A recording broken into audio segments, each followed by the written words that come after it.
সব উত্তর দিতে পারিনি, মানে আমি যা বলার সেটুকুই বলছি। আপনি বলেছেন, আপনার উত্তরে আমি সন্তুষ্ট হতে পারি। তো আমরা আশা রাখবো যে আপনার ভাইরা যে দাবিগুলো বলেছেন আপনি সেটা মেনে নেবেন, মেনে হচ্ছে পদত্যাগ করবেন। না, আমি পদত্যাগ করব, আর যদি আমার যদি অন্যায় থাকে আর যদি তাহলে আমি পদত্যাগ করব। ওইটা বলতেছি, আর যদি সেটা না করেন তাহলে গভর্নমেন্টের মাধ্যমে, প্রসিডিওরের মাধ্যমে তো ব্যবস্থা। সেটা হোক, সেটা আমার কোনো আপত্তি নেই। আর ওনারা সবাই কারণ সরকার তো দেখার জন্যই আমাদের, সরকার দেখার জন্য, কিন্তু আমি আপনাকে একটা পরামর্শ দিতে চাই, সেটা হলো যে আপনি আপনার চেয়ারে বসেন, বসলে না এই কাজগুলো ঠিকঠাক মতো চলবে। আর যদি আজকের এত সুন্দর প্রস্তাবনার পর, আজকের এই সুন্দর প্রস্তাবনার পর আপনি যদি বসেন, রঞ্জিত সাহেব, আপনি যদি এত সুন্দর প্রস্তাবনার পর বসলে হয়তো বা পরের স্টেপে আপনারা আরো কষ্ট ভয় দেখান,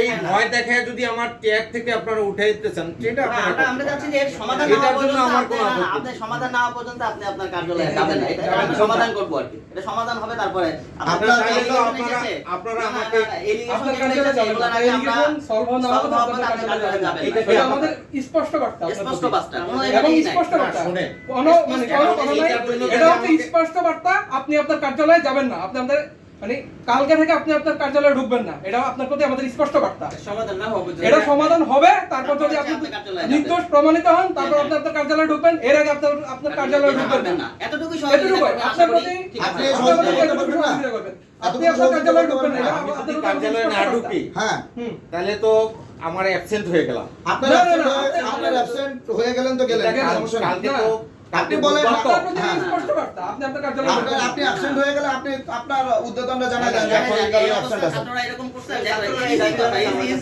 আচ্ছা, এখানে আর কথা বলার লাভ নাই, কনক্লুশন করে দেখ আপনার ব্যাপারে, এটা বক্তব্য পরিষ্কার, বক্তব্য ক্লিয়ার হবে, আপনি আপনার কার্যালয়ে যাবেন না। কনক্লুশন তো হয়ে গেছে। আমরা দাবি উনি পদত্যাগ করবে, স্বেচ্ছায় পদত্যাগ না করলে উনি কার্যালয়ে যাবে না। আমরা আরো ডিটেইলস ইনভেস্টিগেশন করব, তারপরে হচ্ছে উনি করবে। আর আমাদের সাধারণ দাবিটা ওনার জানাই ঠিক আছে, জানা গেছে বিশেষ ওনাদের দাবি সম্পর্কে অবহিত কিনা? না, আমি ওনাদের দাবি শুনলাম, আমি এখন এটা তো ধরেন জনপ্রশাসনকে আমি জানাবো, আমার জন্য অর্ডার করে। হ্যাঁ, আপনি এখন আপনি আপনার প্রসিডিউর যা করার করবেন ভাই, কালকে আপনি এটা আমার সেক্রেটারি আপনার প্রতি স্পষ্ট বার্তা, আপনি কালকে থেকে অফিসে আসবেন না, এটা আপনার স্পষ্ট বার্তা। আচ্ছা, এইদিকে দাঁড়ান, সেক্রেটারি মহোদয়ের সাথে আমাদের বেশি কোনো কথা তাহলে নেই। কি আমরা কি আমাদের শুনেন, এটা অবিচারের সম্মুখীন হয়ে যাব কিন্তু আমি, কারণ হলো আমি আপনি এতদিন মানুষের উপর অবিচার করেন,